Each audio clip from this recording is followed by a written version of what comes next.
سچائی کا انعام۔ السلام علیکم دوستو، آج میں آپ کو ایک خوبصورت اسلامی سبق آموز کہانی سنانے جا رہا ہوں جس کا نام ہے سچائی کا انعام۔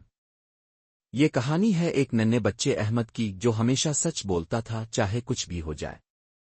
کہانی: احمد ایک غریب گھرانے کا بچہ تھا لیکن بہت نیک اور ایماندار تھا۔ ایک دن وہ راستے میں چل رہا تھا کہ اسے ایک قیمتی بٹوا ملا۔ اس نے بٹوا اٹھایا اور فوراً سوچنے لگا، مجھے یہ کسی کو واپس کرنا چاہیے کیونکہ یہ میری چیز نہیں۔ وہ بٹوا لے کر قریبی مسجد گیا اور امام صاحب کو ساری بات بتائی۔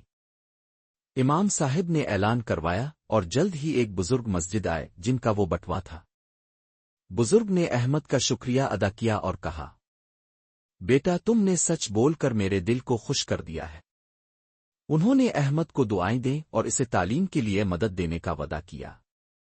وقت گزرتا گیا، احمد پڑھ لکھ کر ایک کامیاب شخص بنا اور ہمیشہ کہتا رہا، سچائی وہ خزانہ ہے جو انسان کو دنیا و آخرت میں کامیاب کرتا ہے۔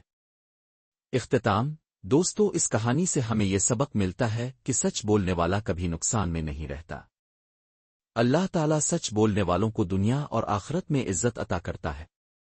اگر آپ کو یہ کہانی پسند آئی ہو تو ضرور لائک، سبسکرائب اور شیئر کریں۔ جزاکم اللہ خیر۔